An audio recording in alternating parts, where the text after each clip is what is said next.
आमे ईश्वर सहित घनिष्ठ संपर्क रखिबा द्वारा अन्य मान सहित मध्य संपर्क रखिपरिबा। दाऊद ईश्वर दया निमंते प्रार्थना करुछंती।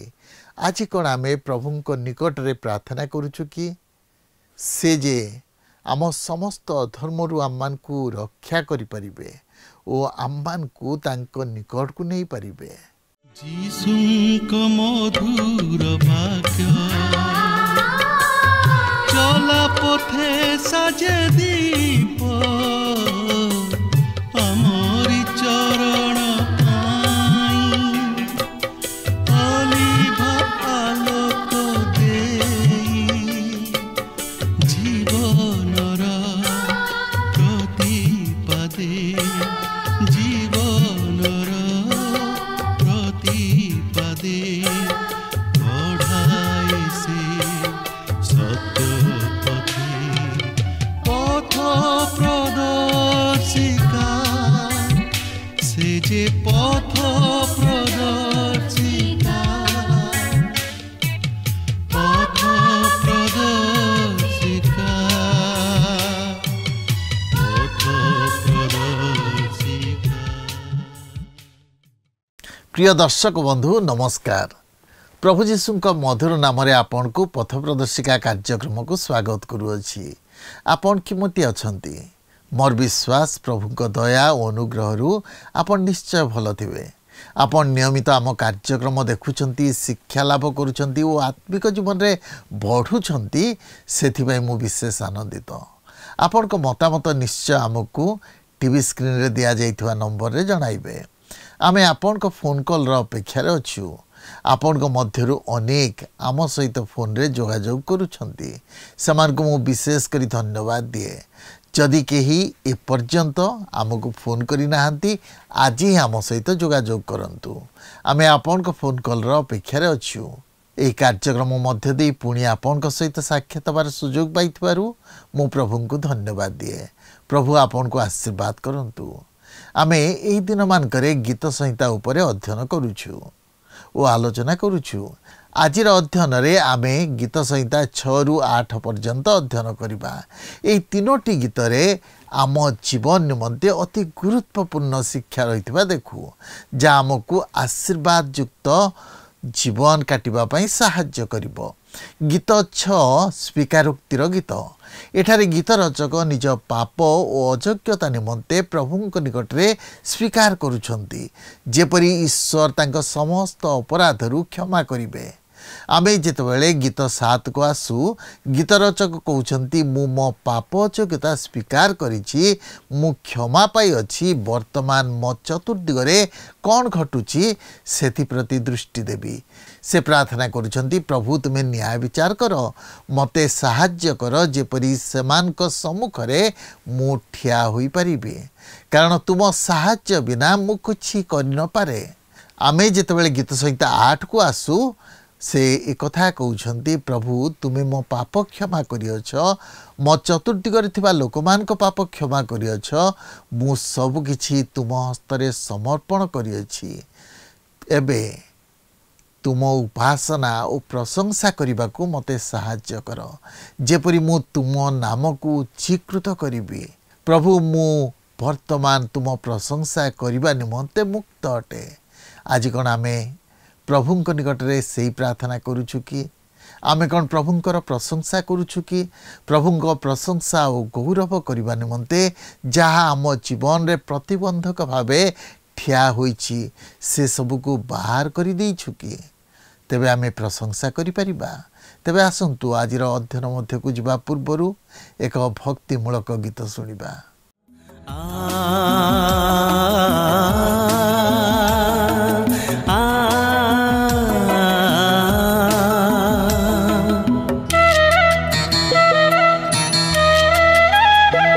प्रभु जीशुंकर जहा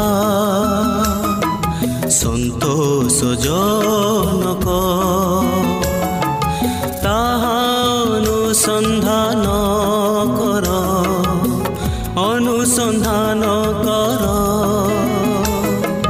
ताहा अनुसंधान कर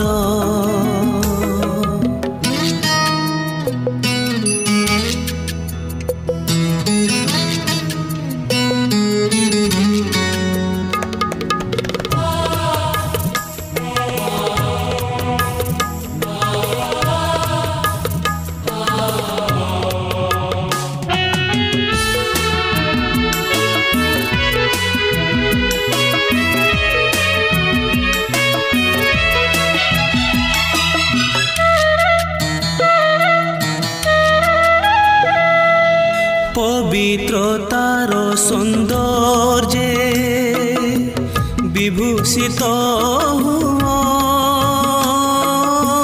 ବିଭୂଷିତ ହୁଅ।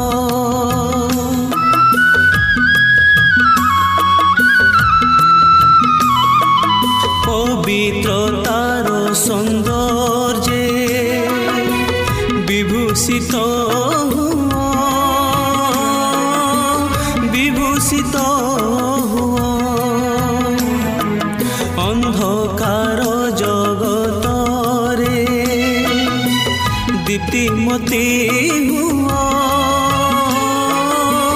ଦୀପ୍ତିମତୀ ହୁଅ। ଆଲୋକର ସନ୍ତାନ ସମ ଆଚରଣ କର, ପ୍ରଭୁ ଯୀଶୁଙ୍କର ଯାହା ସନ୍ତୋଷଜନକ, ତାହା ଅନୁସନ୍ଧାନ କର, ଅନୁସନ୍ଧାନ କର।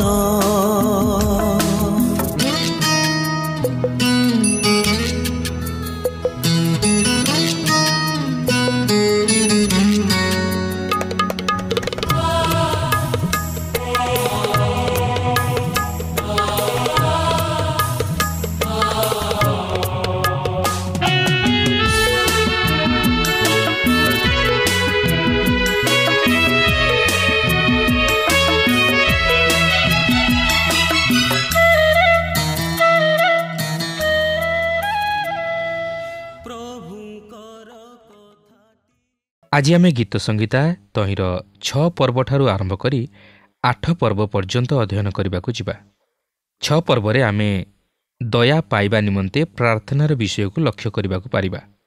7 ପର୍ବରେ ଆମେ ପ୍ରତିଶୋଧ ନିମନ୍ତେ ପ୍ରାର୍ଥନାର ବିଷୟକୁ ଲକ୍ଷ୍ୟ କରିବାକୁ ପାରିବା ଓ ଶେଷରେ 8 ପର୍ବରେ ସେହି ମସିହତ୍ଵ ଗୀତକୁ ଲକ୍ଷ୍ୟ କରିବାକୁ ପାରିବା, ଯେଉଁ ଗୀତରେ ଭାବବାଣୀ ଆକାରରେ ଖ୍ରୀଷ୍ଟଙ୍କର ମାନବତ୍ୱ ରୂପରେ ଗୁରୁତ୍ୱ ଦିଆଯାଇଅଛି ଓ ମନୁଷ୍ୟ ହିସାବରେ ତାହାଙ୍କର ବିଜୟର ବିଷୟକୁ ଉପସ୍ଥାପିତ କରାଯାଇଅଛି।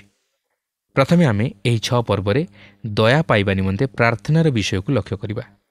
ଏହି ଗୀତଟି ଏକ ଅନୁତାପର କ୍ରନ୍ଦନ ଓ ଅନୁଗ୍ରହ ବା ଦୟା ପାଇବା ନିମନ୍ତେ ପ୍ରାର୍ଥନା କରିବାର ବିଷୟକୁ ପ୍ରକାଶ କରେ। ଏହି ଗୀତର ମନୁଷ୍ୟ ନିଜ ବିଷୟରେ ସମସ୍ତ ବିଷୟ ଅନୁସନ୍ଧାନ କରିଅଛି ଓ ପ୍ରତ୍ୟେକ ଦିଗରୁ କେବଳ ଦୁଷ୍ଟତାର ବିଷୟକୁ ନିରୀକ୍ଷଣ କରିଅଛି। ସେ ମଧ୍ୟ ନିଜର ହୃଦୟକୁ ଅନୁସନ୍ଧାନ କରିଅଛି ଓ ଜାଣିପାରିଛି ଯେ ସେ ଆଦୌ ଈଶ୍ୱରଙ୍କ ନିକଟରେ ପବିତ୍ର ତଥା ଶୁଦ୍ଧ ନୁହେଁ। ତେଣୁକରି ସେ ଅନୁତାପର ସହିତ ଈଶ୍ୱରଙ୍କ ନିକଟରେ କ୍ରନ୍ଦନ କରି ତାହାଙ୍କର ଦୟା ଭିକ୍ଷା କରୁଅଛି। ଦେଖନ୍ତୁ 6 ପର୍ବର ପ୍ରଥମ 4 ପଦରେ ଏହିପରି ଲେଖା ଅଛି, ହେ ସଦାପ୍ରଭୁ, ତୁମ୍ଭ କ୍ରୋଧରେ ମୋତେ ଅନୁଯୋଗ କର ନାହିଁ, କିଏ ବା ତୁମ୍ଭ ପ୍ରଚଣ୍ଡ ବିରକ୍ତିରେ ମୋତେ ଶାସନ କର ନାହିଁ। ହେ ସଦାପ୍ରଭୁ, ମୋତେ ଦୟା କର, କାରଣ ମୁଁ ଶୁଷ୍କ ହୋଇଯାଇଅଛି। ହେ ସଦାପ୍ରଭୁ, ମୋତେ ସୁସ୍ଥ କର, କାରଣ ମୋର ଅସ୍ଥି ସବୁ ବ୍ୟାକୁଳ ହେଉଅଛି। ମୋର ପ୍ରାଣ ମଧ୍ୟ ଅତ୍ୟନ୍ତ ବ୍ୟାକୁଳ ହେଉଅଛି। ପୁଣି ତୁମ୍ଭେ, ହେ ସଦାପ୍ରଭୁ, ଆଉ କେତେ କାଳ? ହେ ସଦାପ୍ରଭୁ, ଫେର, ମୋ ପ୍ରାଣକୁ ଉଦ୍ଧାର କର। ଆପଣା ସ୍ନେହପୂର୍ଣ୍ଣ କରୁଣା ସକାଶୁ ମୋତେ ପରିତ୍ରାଣ କର। ଦେଖନ୍ତୁ, ଗୀତ ରଚକ ନିଜର ଆବଶ୍ୟକତା ପ୍ରତି ଦୃଷ୍ଟି ଦିଅନ୍ତି। ଯେତେବେଳେ ସେ ଏହା କରନ୍ତି, ସେତେବେଳେ ଏକ ଚମତ୍କାର ଅନୁତାପର କ୍ରନ୍ଦନ ତାହାଙ୍କ ହୃଦୟ ମଧ୍ୟରୁ ବାହାରି ଆସେ। ଏହାପରେ ଆମେ ତାହାଙ୍କର ସ୍ୱୀକାରୋକ୍ତିର ବିଷୟକୁ ଲକ୍ଷ୍ୟ କରୁ, ଯାହାକି 6 ପର୍ବର 5 ପଦରୁ 7 ପଦ ମଧ୍ୟରେ ଲେଖା ଅଛି। କାରଣ ମରଣାବସ୍ଥାରେ ତୁମ୍ଭ ବିଷୟକୁ କୌଣସି ସ୍ମରଣ ନଥାଏ, ପାତାଳରେ କିଏ ତୁମକୁ ଧନ୍ୟବାଦ ଦେବ? ମୁଁ ଆପଣା କାତରୋକ୍ତିରେ କ୍ଳାନ୍ତ ହୋଇଅଛି। ପ୍ରତି ରାତ୍ରି ମୁଁ ଆପଣା ଶଯ୍ୟା ଭସାଏ, ମୁଁ ଲୋତକରେ ଆପଣା ବିଛଣା ତିନ୍ତାଏ। ଦୁଃଖ ସକାଶୁ ମୋର ଚକ୍ଷୁ କ୍ଷୀଣ ହୋଇଯାଏ, ମୋର ସକଳ ବିପକ୍ଷଙ୍କ ସକାଶୁ ତାହା ଜୀର୍ଣ୍ଣ ହୋଇଯାଏ। ମୁଁ ଭାବେ ଯେ ଏଠାରେ ଆମ୍ଭମାନଙ୍କର ଦାଉଦଙ୍କର ଛବି ରହିଅଛି ଓ ପ୍ରଭୁ ଯୀଶୁଖ୍ରୀଷ୍ଟଙ୍କର ଛବି ମଧ୍ୟ ରହିଅଛି ଓ ଏହା ସେହି ଶେଷ ଦିନରେ ଇସ୍ରାଏଲ ସନ୍ତାନଗଣର ଛବି ମଧ୍ୟ ପ୍ରଦାନ କରେ ଓ ବର୍ତ୍ତମାନର ଖ୍ରୀଷ୍ଟ ବିଶ୍ୱାସୀମାନଙ୍କର ଛବି ମଧ୍ୟ ପ୍ରଦାନ କରେ, ଯାହାକି ଆପଣ ଓ ମୁଁ ମଧ୍ୟ ତହିଁର ଅନ୍ତର୍ଭୁକ୍ତ। ବାସ୍ତବରେ ଏହା କେତେ ଚମତ୍କାର ଗୀତ! ଏହା ହିଁ ହେଉଛି ସେହି ଅନୁଗ୍ରହ ପାଇବା ନିମନ୍ତେ ପ୍ରାର୍ଥନା, ଯାହାକି ହୃଦୟର ଗଭୀର ଦୁଃଖ ମଧ୍ୟରୁ ନିର୍ଗତ ହୁଏ। କାରଣ କେବଳ ଈଶ୍ୱରଙ୍କ ଅନୁଗ୍ରହ ହିଁ ଆମମାନଙ୍କୁ ଉଦ୍ଧାର କରିପାରିବ। ଏହି ବିଷୟ ଆମେ ନୂତନ ନିୟମରେ ବାରମ୍ବାର ଦେଖିଛୁ ଯେ ଈଶ୍ୱର ଦୟାରେ ମହାନ, ସେ ଅନୁଗ୍ରହର ଆକର ଓ ଆମେମାନେ ତାହାଙ୍କର ସେହି ଅନୁଗ୍ରହକୁ ଭିକ୍ଷା କରିବାକୁ ହେବ। ଯିଶାୟା 52 ପର୍ବର 14 ପଦ ପ୍ରଭୁ ଯୀଶୁଖ୍ରୀଷ୍ଟଙ୍କ ବିଷୟ ନେଇ ଏହିପରି ପ୍ରକାଶ କରେ, ମନୁଷ୍ୟ ଅପେକ୍ଷା ତାହାଙ୍କର ଆକୃତି ଓ ମନୁଷ୍ୟ ସନ୍ତାନଗଣ ଅପେକ୍ଷା ତାହାଙ୍କର ରୂପ ଅଧିକ ବିକୃତ ହେବାରୁ ଯେପରି ଅନେକେ ତାହାଙ୍କ ବିଷୟରେ ଚମତ୍କୃତ ହୋଇଥିଲେ, ସେହିପରି ଗୀତ 69 ପର୍ବର 3 ପଦରେ ଲେଖା ଅଛି, ମୁଁ ଡାକୁ ଡାକୁ କ୍ଳାନ୍ତ ହୁଏ, ମୋର କଣ୍ଠ ଶୁଷ୍କ ହୋଇଅଛି। ମୁଁ ପରମେଶ୍ୱରଙ୍କର ଅପେକ୍ଷା କରୁ କରୁ ମୋହର ଚକ୍ଷୁ ନିସ୍ତେଜ ହୁଏ। ସେହିପରି ଗୀତ 42 ପର୍ବର 3 ପଦରେ ପ୍ରଭୁ କହନ୍ତି, ମୋହର ଲୋତକ ଦିବାରାତ୍ରି ମୋହର ଭକ୍ଷ ହୋଇଅଛି। କାରଣ ଲୋକମାନେ ନିତ୍ୟ ମୋତେ କହନ୍ତି, ତୁମ୍ଭର ପରମେଶ୍ୱର କାହାନ୍ତି? ସେହିପରି ଗୀତ 38 ପର୍ବର 10 ପଦରେ ପ୍ରଭୁ କହନ୍ତି, ମୋହର ହୃଦୟ ଧୁକ୍ ଧୁକ୍ କରୁଅଛି, ମୋହର ବଳ କ୍ଷୀଣ ହେଉଅଛି, ମୋହର ଚକ୍ଷୁର ତେଜ ମଧ୍ୟ ମୋ ଠାରୁ ଗଲାଣି। ଶେଷରେ ସେହିପରି ଗୀତ 88 ପର୍ବର 9 ପଦରେ ପ୍ରଭୁ କହନ୍ତି, କ୍ଲେଶ ସକାଶୁ ମୋ ଚକ୍ଷୁ କ୍ଷୀଣ ହେଉଅଛି। ହେ ସଦାପ୍ରଭୁ, ମୁଁ ପ୍ରତିଦିନ ତୁମ୍ଭ ନିକଟରେ ପ୍ରାର୍ଥନା କରିଅଛି, ମୁଁ ତୁମ୍ଭ ଆଡ଼େ ଆପଣା ହସ୍ତ ପ୍ରସାରିଅଛି। ତେବେ ଏହି ସମସ୍ତ ଉକ୍ତି ମଧ୍ୟ ଦେଇ ଖ୍ରୀଷ୍ଟଙ୍କର ଆତ୍ମା ତାହାଙ୍କର ନିଜର ସେହି ଗଭୀର ଦୁଃଖ ଓ ଯନ୍ତ୍ରଣାକୁ ଭାବବାଣୀ ଆକାରରେ ପୂର୍ବରୁ ପ୍ରକାଶ କରନ୍ତି, ଯାହାକି ତାହାଙ୍କର ସେହି ଆଗାମୀ ମାନବ ଶରୀରରେ ସମଗ୍ର ମାନବ ଜାତିର ନିମନ୍ତେ ଏହି ଜଗତରେ ସେହି ସମସ୍ତ ଦୁଃଖ ଓ କ୍ଲେଶକୁ ଅଙ୍ଗେ ନିଭାଇ ସଫଳ କରିବାକୁ ଥିଲା। ଏପରିକି ତାହାଙ୍କର ଲୋକ ଇସ୍ରାଏଲ୍ ଜାତିର ଅବଶିଷ୍ଟାଂଶ ସେହି ମହାକ୍ଲେଶର ସମୟରେ ସେହି କ୍ଲେଶର ମଧ୍ୟ ଦେଇ ଗତି କରିବେ। ଆଜି ମଧ୍ୟ ଈଶ୍ୱରଙ୍କର ଅନେକ ଭକ୍ତ ସେହି କ୍ଲେଶ ମଧ୍ୟ ଦେଇ ଗତି କରୁଅଛନ୍ତି। କିନ୍ତୁ ସବୁଠାରୁ ମହାନ ସାନ୍ତ୍ୱନାଜନକ ବିଷୟ ହେଉଛି ଯେ ପ୍ରଭୁ ଯୀଶୁ ସେହି କ୍ଲେଶ ମଧ୍ୟ ଦେଇ ଗତି କରିଅଛନ୍ତି ଓ ସେ ଏହି ସମସ୍ତ ଦୁଃଖ ତଥା କ୍ଲେଶକୁ ସହ୍ୟ କରିଅଛନ୍ତି, ଯେପରି ସେ ଆମମାନଙ୍କୁ ସାନ୍ତ୍ୱନା ଦେଇପାରନ୍ତି। ଆପଣ ଯଦି ଆଜି ତାହାଙ୍କ ନିମନ୍ତେ ଯେଉଁ କ୍ଲେଶ ମଧ୍ୟ ଦେଇ ଗତି କରୁଅଛନ୍ତି, ସେ ତାହାଠାରୁ ଅଧିକ କିଛି ଆପଣଙ୍କ ନିମନ୍ତେ ସହ୍ୟ କରିଅଛନ୍ତି। ବାସ୍ତବରେ ପ୍ରଭୁ ଯୀଶୁଖ୍ରୀଷ୍ଟଙ୍କ ପରି ଜଣେ ଉଦ୍ଧାରକର୍ତ୍ତାଙ୍କୁ ପାଇବା କେତେ ଚମତ୍କାର ବିଷୟ। ଏହାପରେ ଆମେ ସେହି ପ୍ରାର୍ଥନାର ଉତ୍ତର ମଧ୍ୟ ଦେଖିବାକୁ ପାରୁଛୁ, ଯାହାକି ଗୀତ ସଂହିତା 6 ପର୍ବର 8 ପଦରୁ 9 ପଦରେ ଲେଖା ଅଛି, ହେ ଅଧର୍ମାଚାରୀ ସମସ୍ତେ ମୋହର ନିକଟରୁ ଦୂର ହୁଅ, କାରଣ ସଦାପ୍ରଭୁ ମୋ ରୋଦନର ରବ ଶୁଣିଅଛନ୍ତି, ସଦାପ୍ରଭୁ ମୋହର ନିବେଦନ ଶୁଣିଅଛନ୍ତି, ସଦାପ୍ରଭୁ ମୋହର ପ୍ରାର୍ଥନା ଗ୍ରହଣ କରିବେ। ଏବ୍ରୀ 5 ପର୍ବର 7 ପଦରେ ପ୍ରଭୁ ଯୀଶୁଖ୍ରୀଷ୍ଟଙ୍କ ବିଷୟ ନେଇ ଏହିପରି ଲେଖା ଅଛି, ଯେ ତାହାଙ୍କୁ ମୃତ୍ୟୁରୁ ରକ୍ଷା କରିବାକୁ ସମର୍ଥ, ତାହାଙ୍କ ନିକଟରେ ସେ ଆପଣା ପାର୍ଥିବ ଜୀବନରେ ଥିବା ସମୟରେ ପ୍ରବଳ ଆର୍ତ୍ତନାଦ ଓ ଅଶ୍ରୁ ସହକାରେ ପ୍ରାର୍ଥନା ଓ ବିନତି ଉତ୍ସର୍ଗ କରିଥିଲେ, ଆଉ ଉତ୍ତର ସ୍ୱରୂପେ ଆଶଙ୍କାରୁ ରକ୍ଷା ପାଇ ତାହା ହିଁ ହେଉଛି ଆଜି ଆମମାନଙ୍କର ଭରସା। ଯେତେବେଳେ ଆମେ ଭୟଙ୍କର ସମସ୍ୟା ବା କ୍ଲେଶର ସମୟ ମଧ୍ୟ ଦେଇ ଗତି କରୁ, ସେତେବେଳେ ଈଶ୍ୱର ଆମମାନଙ୍କର ପ୍ରାର୍ଥନା ଶୁଣି ଆମମାନଙ୍କୁ ଉତ୍ତର ପ୍ରଦାନ କରିବେ। ପ୍ରିୟ ବନ୍ଧୁ, ଏହା କ'ଣ ଆଜି ଆପଣଙ୍କ ନିମନ୍ତେ ଏକ ସାନ୍ତ୍ୱନାଜନକ ବାକ୍ୟ ନୁହେଁ କି? ଆପଣ ଯଦି ଆଜି ସେପରି ସମସ୍ୟା ତଥା କ୍ଲେଶ ମଧ୍ୟ ଦେଇ ଗତି କରୁଅଛନ୍ତି, ତାହେଲେ ଜାଣି ରଖନ୍ତୁ, ଏହି ଗୀତ 6 ପର୍ବଟି ଆଜି ଆପଣଙ୍କୁ ସାନ୍ତ୍ୱନା ଦେବାକୁ ଚାହେଁ। ଏହାପରେ ଆମେ 7 ପର୍ବ ମଧ୍ୟକୁ ଯିବା। ଏହି 7 ପର୍ବର ମୁଖ୍ୟ ବିଷୟବସ୍ତୁ ହେଉଛି ପ୍ରତିଶୋଧ ନିମନ୍ତେ ପ୍ରାର୍ଥନା। ଏହା ଦାଉଦଙ୍କର ଆର୍ତ୍ତସ୍ୱରର ଗୀତ ଥିଲା। ପାପୀ ମନୁଷ୍ୟ ବିରୁଦ୍ଧରେ ଏହା ଏକ ଆର୍ତ୍ତସ୍ୱର ଥିଲା। ଏହାର ମୁଖ୍ୟ ବିଷୟବସ୍ତୁ ଆମେ ପରବର୍ତ୍ତୀ ଅଧ୍ୟାୟରେ ଲକ୍ଷ୍ୟ କରିବାକୁ ପାରିବା। ତେବେ ମୁଁ ଭାବେ ଯେ ଏହି ବିଷୟ ସେହି ମହାକ୍ଲେଶର ସମୟରେ ଇସ୍ରାଏଲ୍ ଜାତିର ସେହି ଅବଶିଷ୍ଟ ଈଶ୍ୱର ଭୟକାରୀମାନଙ୍କର ଶେଷ କ୍ଲେଶଭୋଗ ଓ ତାଡ଼ନାର ବିଷୟକୁ ଭାବବାଣୀ ଆକାରରେ ପୂର୍ବରୁ ପ୍ରକାଶ କରେ। ବର୍ତ୍ତମାନ ଏହି 7 ପର୍ବରେ ଦାଉଦଙ୍କର ପ୍ରାର୍ଥନାର ବିଶ୍ୱାସ ତଥା ନିର୍ଭରତାର ବିଷୟକୁ ଲକ୍ଷ୍ୟ କରନ୍ତୁ। 7 ପର୍ବର ପ୍ରଥମ 2 ପଦରେ ଏହିପରି ଲେଖା ଅଛି, ହେ ସଦାପ୍ରଭୁ ମୋ ପରମେଶ୍ୱର, ମୁଁ ତୁମଠାରେ ଶରଣ ନେଉଅଛି। ମୋ ପଛେ ଗୋଡ଼ାଇବା ସମସ୍ତ ଲୋକଠାରୁ ମୋତେ ରକ୍ଷା କର ଓ ଉଦ୍ଧାର କର, ନୋହିଲେ ସେ ସିଂହ ପରି ମୋର ପ୍ରାଣ ବିଦୀର୍ଣ୍ଣ କରି ଖଣ୍ଡ ଖଣ୍ଡ କରିବ, ଉଦ୍ଧାର କରିବାକୁ କେହି ନଥିବ। ସେହି ସିଂହ କିଏ? ସେ ହେଉଛି ଶୟତାନ। ପିତର ତାହାଙ୍କର ପ୍ରଥମ ପତ୍ରର 5 ପର୍ବର 8 ପଦରେ ଏହିପରି ଉଲ୍ଲେଖ କରନ୍ତି, ସଚେତନ ହୋଇ ଜାଗ୍ରତ ରୁହ, ତୁମମାନଙ୍କ ବିପକ୍ଷ ଶୟତାନ ସିଂହ ପ୍ରାୟ ଗର୍ଜନ କରି କାହାକୁ ଗ୍ରାସିବ ଏହା ଖୋଜି ବୁଲୁଅଛି। ଏହାପରେ ଦାଉଦ ସେହି ଅବିଚାର ତାଡ଼ନା ବିଷୟ ନେଇ ପ୍ରକାଶ କରନ୍ତି। 7 ପର୍ବର 3 ପଦରୁ 4 ପଦ ମଧ୍ୟରେ ଲେଖା ଅଛି, ହେ ସଦାପ୍ରଭୁ ମୋହର ପରମେଶ୍ୱର, ଯେବେ ମୁଁ ଏହା କରିଥାଏ, ଯେବେ ମୋ ହସ୍ତରେ ଅଧର୍ମ ଥାଏ, ଯେବେ ମୁଁ ଆପଣା ସଙ୍ଗେ ମିଳନରେ ଥିବା ଲୋକର ମନ୍ଦ କରିଥାଏ, ମାତ୍ର ଯେ ଅକାରଣରେ ମୋହର ବିପକ୍ଷ, ମୁଁ ତାହାକୁ ଉଦ୍ଧାର କରିଅଛି। ଏହି ଜଗତରେ ଅବିଚାର ଓ ବିନା ଦୋଷରେ କ୍ଲେଶ ଭୋଗ କରିବା ଏପରି ଏକ ବିଷୟ ଯାହାକି ମୁଁ ମଧ୍ୟ ତାହା ଭଲ ଭାବରେ ବୁଝିପାରେ ନାହିଁ, କିମ୍ବା ତାହା କାହିଁକି ସେପରି ହୁଏ ତାହା ମଧ୍ୟ ବୁଝିବାକୁ ମୁଁ ଚେଷ୍ଟା କରେ ନା। ମୁଁ ଆପଣଙ୍କୁ କହି ରଖେ ଯେ ଜଣେ ଯେ କି ଏହାର କାରଣ ବୁଝିପାରନ୍ତି ଓ ସେ ଏହି ବିଷୟ ନେଇ ଜାଣନ୍ତି, ସେ ଆମମାନଙ୍କୁ ଦିନେ ଏହି ସମସ୍ତ ବିଷୟ ନେଇ ବୁଝାଇଦେବେ ଏବଂ ତହିଁର କାରଣ ମଧ୍ୟ ବୁଝାଇଦେବେ। ଆପଣଙ୍କ ଜୀବନରେ ବା ମୋ ଜୀବନରେ ଏପରି କେତେକ ବିଷୟ ଅଛି ଯାହାକି ଆମେ ତାହା ବୁଝିପାରୁନା। ମୁଁ ଆପଣଙ୍କର ସମସ୍ୟା ନେଇ କିଛି ବୁଝାଇ ପାରିବି ନାହିଁ, ଯେହେତୁ ମୁଁ ମଧ୍ୟ ମୋର ଜୀବନରେ ଘଟୁଥିବା ସମସ୍ୟାର କାରଣ ବିଷୟ ନେଇ ଅବଗତ ନୁହେଁ। ମାତ୍ର ସେହି ପ୍ରଭୁ ଯୀଶୁ ଦିନେ ଆମମାନଙ୍କୁ ତାହା ବୁଝାଇ ଦେବାକୁ ଯାଉଅଛନ୍ତି। ବର୍ତ୍ତମାନ ଆମେ ଏକ ଚମତ୍କାର ଅଂଶ ମଧ୍ୟକୁ ଆସୁଅଛୁ। 7 ପର୍ବର 6 ପଦରେ ଲେଖା ଅଛି, ହେ ସଦାପ୍ରଭୁ, ଆପଣା କ୍ରୋଧରେ ଉଠ, ମୋ ବିପକ୍ଷଗଣର କୋପ ପ୍ରତିକୂଳରେ ଆପଣାକୁ ଉଠାଅ ଓ ମୋ ପକ୍ଷରେ ଜାଗ୍ରତ ହୁଅ, ତୁମ୍ଭେ ବିଚାରର ଆଜ୍ଞା କରିଅଛ। ଦାଉଦ ଦୁଷ୍ଟ ବା ଶତ୍ରୁର ପ୍ରତିଶୋଧ ନେବା ପାଇଁ ଓ ତାହାକୁ ଦୋଷୀ ବୋଲି ପ୍ରମାଣିତ କରିବା ପାଇଁ ପ୍ରାର୍ଥନା କରନ୍ତି। 11 ପଦରେ ଲେଖା ଅଛି, ପରମେଶ୍ୱର ଧର୍ମମୟ ବିଚାରକର୍ତ୍ତା, ହଁ ସେ ପ୍ରତିଦିନ ଦୁଷ୍ଟଙ୍କ ପାଇଁ କ୍ରୋଧକାରୀ ପରମେଶ୍ୱର।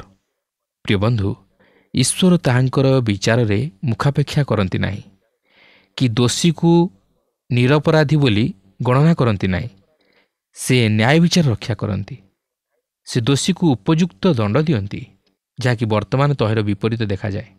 ଲୋକେ ଅନ୍ୟାୟକୁ ସମର୍ଥନ କରନ୍ତି ଓ ଦୋଷୀକୁ ନିର୍ଦ୍ଦୋଷୀ ବୋଲି ସାବ୍ୟସ୍ତ କରିବାକୁ ଚାହାନ୍ତି। ନୀତି ନିୟମ ପ୍ରଣୟନ କରି ଅନ୍ୟାୟ ଅନୀତିରେ କାଳକ୍ଷେପଣ କରନ୍ତି। ଏହା ହିଁ ବର୍ତ୍ତମାନର ମାନବ ସମାଜର ପରିସ୍ଥିତି। ମାତ୍ର ସେହି ନ୍ୟାୟ ବିଚାରକର୍ତ୍ତାଙ୍କ ହସ୍ତରୁ କେହି ବର୍ତ୍ତି ଯାଇପାରିବେ ନାହିଁ। ଏହି କାରଣରୁ ଆମେ ଦାଉଦଙ୍କ ସହିତ ସମସ୍ୱରରେ 7 ପର୍ବର 17 ପଦଟିକୁ ଗାଇପାରିବା, ମୁଁ ସଦାପ୍ରଭୁଙ୍କର ଧାର୍ମିକତା ଅନୁସାରେ ତାହାଙ୍କର ଧନ୍ୟବାଦ କରିବି ଓ ସର୍ବୋପରିସ୍ଥ ସଦାପ୍ରଭୁଙ୍କ ନାମରେ ପ୍ରଶଂସା ଗାନ କରିବି। ପ୍ରିୟ ବନ୍ଧୁ, ଈଶ୍ୱର ପାପ ଓ ଦୁଷ୍ଟତାର ପ୍ରତିକାର କରିବେ ଓ ଶେଷରେ ସେ ତାହାଙ୍କର ଏହି ସୃଷ୍ଟ ଜଗତ ମଧ୍ୟରୁ ସେହି ସମସ୍ତ ଅଧାର୍ମିକତାର ବିଷୟ ସବୁକୁ ଲୋପ କରିବେ। ପ୍ରଭୁଙ୍କ ନାମର ପ୍ରଶଂସା ହେଉ। ଏହାପରେ ଆମେ 8 ପର୍ବ ମଧ୍ୟକୁ ଯିବା। ଏ ହେଉଛି ସେହି ମସିହତ୍ଵ ଗୀତ ଯାହାକି ଖ୍ରୀଷ୍ଟଙ୍କର ମାନବତ୍ଵ ଓ ମାନବ ହିସାବରେ ତାହାଙ୍କର ବିଜୟୀ ଜୀବନ ଉପରେ ବିଶେଷ ଗୁରୁତ୍ୱାରୋପ କରେ।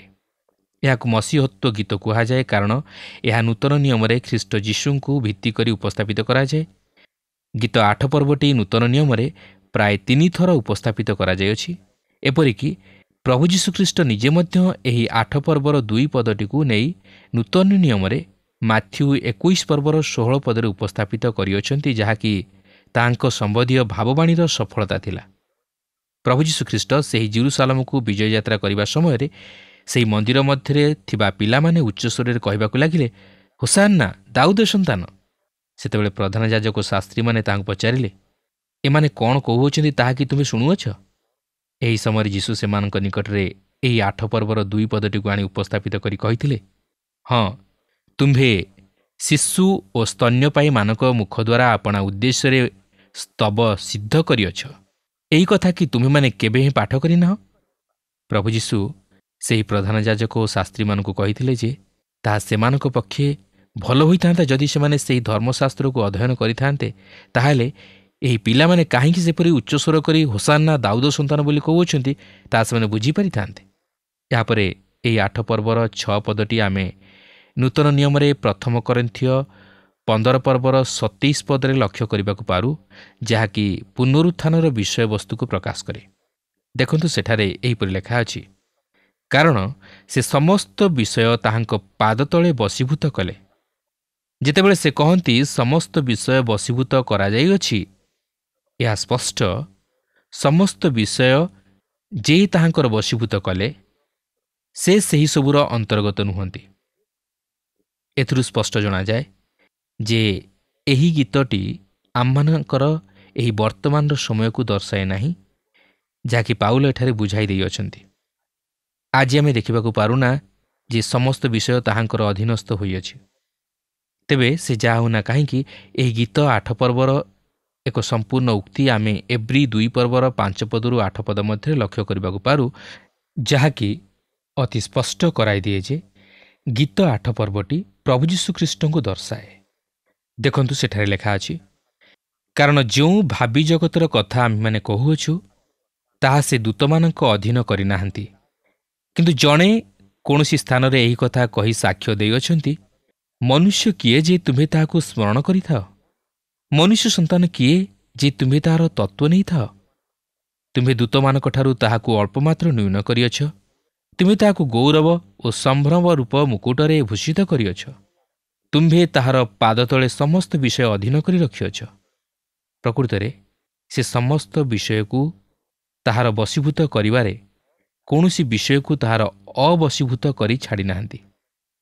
ଆମ୍ଭେମାନେ ଏପର୍ଯ୍ୟନ୍ତ ସମସ୍ତ ବିଷୟ ତାହାର ବଶୀଭୂତ ହୋଇଥିବାର ଦେଖୁନାହୁଁ। ଏଠାରେ ଆମେ ପୁନର୍ବାର ଲକ୍ଷ୍ୟ କରୁଅଛୁ ଯେ ଆପଣ ଓ ମୁଁ ଆମେ ଏପରି ଏକ ସମୟରେ ବାସ କରୁଅଛୁ ଯେତେବେଳେ କି ସମସ୍ତ ବିଷୟ ତାହାଙ୍କର ବଶୀଭୂତ କରାଯାଇ ନାହିଁ। ପ୍ରକୃତରେ ଏହି ଗୀତ 8 ପର୍ବଟି ଭବିଷ୍ୟତ ପ୍ରତି ଦୃଷ୍ଟି କରେ। ଏଥିସହିତ ଯଦି ଏବ୍ରୀ 2 ପର୍ବର 9 ପଦଟିକୁ ପାଠ କରିବେ ତାହେଲେ ଆପଣ ଜାଣିପାରିବେ ଯେ ଗୀତ 8 ପର୍ବଟି ପ୍ରଭୁ ଯୀଶୁଖ୍ରୀଷ୍ଟଙ୍କ ବିଷୟ ନେଇ ପ୍ରକାଶ କରେ। ଦେଖନ୍ତୁ, ଏହି ଦ୍ୱିତୀୟ ମସିହତ୍ୱ ଗୀତଟି ଅର୍ଥାତ୍ 8 ପର୍ବଟି ଏହିପରି ଆରମ୍ଭ ହୁଏ। 8 ପର୍ବର ପ୍ରଥମ 2 ପଦରେ ଏହିପରି ଲେଖା ଅଛି, ହେ ସଦାପ୍ରଭୁ, ଆମ୍ଭମାନଙ୍କର ପ୍ରଭୁ, ସମୁଦାୟ ପୃଥିବୀରେ ତୁମ୍ଭର ନାମ କିପରି ମହିମାନ୍ୱିତ। ତୁମ୍ଭେ ଆକାଶମଣ୍ଡଳ ଉପରେ ଆପଣା ଗୌରବ ସ୍ଥାପନ କରିଅଛ। ଦେଖନ୍ତୁ, ପ୍ରଭୁ ଯୀଶୁ ଏହି ଉକ୍ତିକୁ ସତ୍ୟରେ ପରିଣତ କରାଇଲେ ଯେତେବେଳେ ସେ ଏହି ଜଗତରେ ଥିବା ସମୟରେ କହିଥିଲେ, ଯାହାକି ମାଥ୍ୟୁ 18 ପର୍ବର 3 ପଦରେ ଲେଖା ଅଛି, ମୁଁ ତୁମମାନଙ୍କୁ ସତ୍ୟ କହୁଅଛି, ତୁମେମାନେ ଫେରି ସାନ ପିଲାଙ୍କ ପରି ନ ହେଲେ କୌଣସି ପ୍ରକାର ସ୍ୱର୍ଗ ରାଜ୍ୟରେ ପ୍ରବେଶ କରିବ ନାହିଁ। ଏହା ସେହି ପିଲାମାନଙ୍କର ଉଚ୍ଚ ସ୍ୱରର ଜୟଧ୍ୱନି ଥିଲା, ହୋସାନ୍ନା ଦାଉଦ ସନ୍ତାନ। ମାତ୍ର ଏହା ଯଦିଓ ତାହାଙ୍କର ଜେରୁସାଲେମକୁ ବିଜୟ ଯାତ୍ରା ବୋଲି କୁହାଯାଏ, ମାତ୍ର ତାହା ପ୍ରକୃତରେ ତାହାଙ୍କର ବିଜୟ ଯାତ୍ରା ନୁହେଁ। ଏହା କେବଳ ତାହାଙ୍କ ବିଜୟ ଯାତ୍ରା ଅର୍ଥାତ୍ ଏହି ଜଗତକୁ ତାହାଙ୍କ ଆଗମନ କରିବାର ଓ ଏହି ଜଗତରେ ତାହାଙ୍କର ଶାନ୍ତି ରାଜ୍ୟ ପ୍ରତିଷ୍ଠା କରିବାର ଏକ କ୍ଷୁଦ୍ର ଛବି। କିନ୍ତୁ ସେ ଯେତେବେଳେ ରାଜାମାନଙ୍କର ରାଜା ଓ ପ୍ରଭୁମାନଙ୍କର ପ୍ରଭୁ ହୋଇ ଏହି ଜଗତକୁ ଆଗମନ କରି ତାହାଙ୍କର ରାଜ୍ୟ ପ୍ରତିଷ୍ଠା କରିବେ, ସେତେବେଳେ ଏହା ବାସ୍ତବ ବିଜୟ ଯାତ୍ରା ହେବ। କିନ୍ତୁ ଏହି ସମୟ ମଧ୍ୟରେ ଆମମାନଙ୍କୁ ସେହି ସାନ ପିଲାଙ୍କ ପରି ସରଳ ଓ ନମ୍ର ସ୍ୱଭାବ ଧାରଣ କରି ଓ ସମସ୍ତ ପ୍ରକାର ଅହଙ୍କାରକୁ ପରିତ୍ୟାଗ କରି ସରଳ ବିଶ୍ୱାସରେ ଖ୍ରୀଷ୍ଟଙ୍କର ନିକଟବର୍ତ୍ତୀ ହେବାକୁ ହେବ ଓ ଆତ୍ମିକ ଜୀବନରେ ଏକ ନୂତନ ସ୍ୱଭାବ ଧାରଣ କରି ଏକ ନୂତନ ଜୀବନଯାପନ କରିବାକୁ ହେବ ଓ ନୂଆ ଭାବେ ଜନ୍ମଲାଭ କରିବାକୁ ହେବ। ଏହି ଗୀତ 8 ପର୍ବରେ ଆମେ ପ୍ରଭୁ ଯୀଶୁଖ୍ରୀଷ୍ଟଙ୍କର ବାସ୍ତବ ମାନବତ୍ୱ ଚିତ୍ର ପାଇପାରୁ ଓ ଈଶ୍ୱରଙ୍କୁ ସୃଷ୍ଟିକର୍ତ୍ତା ରୂପେ ଲକ୍ଷ୍ୟ କରିବାକୁ ପାରୁ ଓ ଈଶ୍ୱର ଯେ ସବୁର ସୃଷ୍ଟିକର୍ତ୍ତା ଓ ନିୟନ୍ତ୍ରଣକର୍ତ୍ତା ତାହା ଲକ୍ଷ୍ୟ କରିବାକୁ ପାରୁ। ମାତ୍ର ସେ ପ୍ରଭୁ ଯୀଶୁଖ୍ରୀଷ୍ଟଙ୍କୁ ଗୌରବ ଓ ସମ୍ଭ୍ରମ ରୂପ ମୁକୁଟରେ ଭୂଷିତ କରିଅଛନ୍ତି ଓ ସେ ମନୁଷ୍ୟ ବିଷୟରେ ମନୋଯୋଗୀ ଅଟନ୍ତି। ଏହାପରେ 8 ପର୍ବର 6 ପଦରେ ଆମେ ଦେଖୁଛୁ ଯେ ସେହିସବୁ ଏପର୍ଯ୍ୟନ୍ତ ସମ୍ପୂର୍ଣ୍ଣ ରୂପେ ଖ୍ରୀଷ୍ଟଙ୍କର ବଶୀଭୂତ କରାଯାଇ ନାହିଁ ଓ ତାହା ମଧ୍ୟ ସେ ପର୍ଯ୍ୟନ୍ତ ହୋଇପାରିବ ନାହିଁ ଯେପର୍ଯ୍ୟନ୍ତ ପ୍ରଭୁ ଯୀଶୁଖ୍ରୀଷ୍ଟ ଏହି ଜଗତକୁ ଆଗମନ କରି ତାହାଙ୍କର ରାଜ୍ୟ ପ୍ରତିଷ୍ଠା କରିନାହାନ୍ତି। 8 ପର୍ବର 9 ପଦରେ ଲେଖା ଅଛି, ହେ ସଦାପ୍ରଭୁ, ଆମ୍ଭମାନଙ୍କ ପ୍ରଭୁ, ସମୁଦାୟ ପୃଥିବୀରେ ତୁମ୍ଭର ନାମ କିପରି ମହିମାନ୍ୱିତ। ତେବେ ତାହା ଆଜି ନୁହେଁ, ମାତ୍ର ଦିନ ଆସୁଅଛି ପ୍ରଭୁଙ୍କର ନାମ ସମୁଦାୟ ପୃଥିବୀରେ ମହିମାନ୍ୱିତ ହେବ। ବର୍ତ୍ତମାନ ଆମେ ଏପରି ଏକ ଜଗତ ମଧ୍ୟରେ ବସବାସ କରୁଅଛୁ ଯାହାକି ଆର୍ତ୍ତନାଦ କରୁଅଛି ଓ ମୁକ୍ତିର ଅପେକ୍ଷା କରୁଅଛି। ରୋମିଓ 8 ପର୍ବର 22 ପଦରେ ଲକ୍ଷ୍ୟ କଲେ ଜାଣିବାକୁ ପାରିବେ। ମାତ୍ର ଈଶ୍ୱର ତାହାଙ୍କ ସମସ୍ତ ସୃଷ୍ଟିର ଊର୍ଦ୍ଧ୍ୱରେ ସେ ତାହାଙ୍କର ସେହି ଆକାଶ ମଣ୍ଡଳ ଉପରେ ତାହାଙ୍କର ଗୌରବ ସ୍ଥାପନ କରିଅଛନ୍ତି। ସେ ବର୍ତ୍ତମାନ ଈଶ୍ୱରଙ୍କ ସିଂହାସନର ଦକ୍ଷିଣ ପାର୍ଶ୍ୱରେ ଉପବେଶନ କରିଅଛନ୍ତି। କେବଳ ବିଶ୍ୱାସ ଦ୍ୱାରା ଆମେ ତାହାଙ୍କୁ ଦେଖିବା ନିମନ୍ତେ ସମର୍ଥ ହୋଇପାରିବା ଓ ବିଶ୍ୱାସ ଦ୍ୱାରା ଆମେ ତାହାଙ୍କୁ ପାଇପାରିବା। ପ୍ରଥମ ଯୋହନ 3 ପର୍ବର 2 ପଦରେ ଲେଖା ଅଛି, ହେ ପ୍ରିୟମାନେ, ବର୍ତ୍ତମାନ ଆମ୍ଭେମାନେ ଈଶ୍ୱରଙ୍କ ସନ୍ତାନ ଅଟୁ, ଆଉ ଆମ୍ଭେମାନେ କ'ଣ ହେବା ତାହା ଏପର୍ଯ୍ୟନ୍ତ ପ୍ରକାଶିତ ହୋଇନାହିଁ। ଆମ୍ଭେମାନେ ଜାଣୁ ଯେ ସେ ଯେତେବେଳେ ପ୍ରକାଶିତ ହେବେ ସେତେବେଳେ ଆମ୍ଭେମାନେ ତାହାଙ୍କ ସଦୃଶ ହେବା, କାରଣ ସେ ଯେପରି ଆମ୍ଭେମାନେ ସେହିପରି ତାହାକୁ ଦର୍ଶନ କରିବା। ସେଥି ନିମନ୍ତେ ବର୍ତ୍ତମାନ ଠାରୁ ପ୍ରସ୍ତୁତ ଜୀବନଯାପନ କରିବା ପାଇଁ ଚେଷ୍ଟା କରୁ। ପ୍ରଭୁ ଆମ ପ୍ରତ୍ୟେକଙ୍କୁ ଏହି ସଂକ୍ଷିପ୍ତ ଆଲୋଚନା ମଧ୍ୟ ଦେଇ ଆଶୀର୍ବାଦ କରନ୍ତୁ। ଆପଣଙ୍କୁ ନିଶ୍ଚୟ ଆଜିର କାର୍ଯ୍ୟକ୍ରମ ଭଲ ଲାଗିଥିବ ତାହା ମୁଁ ବିଶ୍ୱାସ କରେ। ଆମେ ଏକଥା ଲକ୍ଷ୍ୟ କଲୁ ଯେ ଆମ ସୃଷ୍ଟିକର୍ତ୍ତା ଆମ ସହିତ ସମ୍ପର୍କ ସ୍ଥାପନ କରିବାକୁ ଚାହାନ୍ତି। ଆମେ କେବଳ ତାଙ୍କ ସହିତ ସମ୍ପର୍କ ସ୍ଥାପନ କରିବା ତାହା ନୁହଁ, ଆମେ ଅନ୍ୟମାନଙ୍କ ସହିତ ମଧ୍ୟ ସମ୍ପର୍କ ସ୍ଥାପନ କରିପାରିବା। ଯେଉଁମାନେ ଆମମାନଙ୍କୁ ଆଘାତ ଦେଇଛନ୍ତି, ଯେଉଁମାନେ ଆମ ବିରୁଦ୍ଧରେ ଉଠିଛନ୍ତି, ସେମାନଙ୍କ ନିକଟରେ ଈଶ୍ୱରଙ୍କ ପ୍ରେମ ଆମେ ପ୍ରକାଶ କରିପାରିବା। ଯେପରି ଈଶ୍ୱରଙ୍କ ଶାନ୍ତି, ଆନନ୍ଦ ଓ ପ୍ରେମକୁ ଆମ ଜୀବନରେ ଅନୁଭବ କରିପାରିବା, ସମ୍ପୂର୍ଣ୍ଣ ଭରସା ସ୍ଥାପନ କରିପାରିବା। ଏହି ତିନୋଟି ଗୀତ ଆମମାନଙ୍କୁ କହେ ଯେ ଆମେ କିପରି ଈଶ୍ୱରଙ୍କ ସହିତ ବ୍ୟକ୍ତିଗତ ସମ୍ପର୍କ ସ୍ଥାପନ କରୁଛୁ ଓ ନିବିଡ଼ ସମ୍ପର୍କରେ ବଢ଼ୁଛୁ। ଆମେ ଈଶ୍ୱରଙ୍କ ଘନିଷ୍ଠ ସମ୍ପର୍କ ମଧ୍ୟରେ ରହିବା ଦ୍ୱାରା ଅନ୍ୟମାନଙ୍କ ସହିତ ମଧ୍ୟ ଉତ୍ତମ ସମ୍ପର୍କ ସ୍ଥାପନ କରିପାରିବା। ଦାଉଦ ଈଶ୍ୱରଙ୍କ ଦୟା ନିମନ୍ତେ ପ୍ରାର୍ଥନା କରୁଛନ୍ତି। ଆଜି କ'ଣ ଆମେ ଈଶ୍ୱରଙ୍କ ନିକଟରେ ପ୍ରାର୍ଥନା କରୁଛୁ କି ସେ ଯେପରି ଆମ ଅଧର୍ମ କ୍ଷମା କରିବେ ଓ ତାଙ୍କ ନିକଟବର୍ତ୍ତୀ କରିବେ? ଆଜି ତ ଆମ ସମୟ ଶେଷ ହେଲାଣି। ପରବର୍ତ୍ତୀ କାର୍ଯ୍ୟକ୍ରମରେ ପୁଣି ଆପଣଙ୍କ ସହିତ ସାକ୍ଷାତ ହେବ। ଆପଣଙ୍କଠାରୁ ବିଦାୟ ନେବା ପୂର୍ବରୁ ଆସନ୍ତୁ ପ୍ରାର୍ଥନା କରିବା। ଦୟାଳୁ ପ୍ରେମମୟ ପ୍ରଭୁ, ଆମେ ତୁମର ଧନ୍ୟବାଦ କରୁଅଛୁ। ତୁମେ ଆମମାନଙ୍କୁ କେତେ ଅନୁଗ୍ରହ କରିଛ, ପ୍ରେମ କରିଛ। ତୁମେ ଆମମାନଙ୍କ ସକଳ ପାପ କ୍ଷମା କରି ଆମମାନଙ୍କୁ ତୁମ ନିକଟବର୍ତ୍ତୀ କରିଛ। ପ୍ରଭୁ, ଆମମାନେ ଯେତେବେଳେ ପ୍ରଭୁ ତୁମ ନିକଟକୁ ଆସୁ, ତୁମ ନିକଟରେ ନିଜ ନିଜ ପାପ ସ୍ୱୀକାର କରୁ, ତୁମେ ଆମମାନଙ୍କ ପାପ କ୍ଷମା କରିଥାଅ। ଆମମାନଙ୍କୁ ତୁମ ସନ୍ତାନ ହେବାର ଅଧିକାର ଦେଇଥାଅ। ସେଥିପାଇଁ ଆମେ ତୁମର ଧନ୍ୟବାଦ କରୁଅଛୁ। ପ୍ରଭୁ, ପ୍ରାର୍ଥନା କରୁଛୁ ଆମ ପ୍ରତ୍ୟେକଙ୍କୁ ତୁମରି ଅନୁଗ୍ରହ, ତୁମରି ଆଶୀର୍ବାଦ ଦେଇ ତୁମେ ବ୍ୟବହାର କର। ଆମମାନଙ୍କ ଜୀବନରେ ପ୍ରଭୁ ତୁମରି ଅନୁଗ୍ରହର ହସ୍ତ ରଖ। ପ୍ରଭୁ, ଆମେ ଯେପରି ତୁମଠାରେ ଲାଗି ରହିବୁ, ତୁମ ପ୍ରଶଂସା କରିବୁ, ସେଇ ଅନୁଗ୍ରହ ତୁମେ ଆମମାନଙ୍କୁ ଦାନ କର। ମୋ ପ୍ରିୟ ଶ୍ରୋତା ବନ୍ଧୁମାନଙ୍କୁ ତୁମେ ଆଶୀର୍ବାଦ କର। ତୁମେ ଆମମାନଙ୍କ ପ୍ରାର୍ଥନା ଶୁଣିଲ, ଧନ୍ୟବାଦ ଦେଇ ଏହି ପ୍ରାର୍ଥନା ଆମମାନଙ୍କ ନିମନ୍ତେ ପ୍ରାଣ ଦେଇଥିବା ପ୍ରିୟ ଯୀଶୁଙ୍କ ନାମରେ ମାଗିଲୁ, ଆମେନ୍। ବିଶେଷ ବିଶେଷ ଧନ୍ୟବାଦ। ପ୍ରଭୁ ଆପଣମାନଙ୍କୁ ଆହୁରି ଆଶୀର୍ବାଦ କରନ୍ତୁ। ଗତ ପ୍ରଶ୍ନର ଉତ୍ତରଟି ହେଲା ସି ଈଶ୍ୱର। ଆଜିର ପ୍ରଶ୍ନଟି ହେଲା ଗୀତ 8 ପର୍ବଟିକୁ ନୂତନ ନିୟମରେ ପ୍ରାୟ କେତେ ଥର ଉପସ୍ଥାପିତ କରାଯାଇଛି? ଏ 3 ଥର, ବି 6 ଥର, ସି 9 ଥର, ଡି 8 ଥର।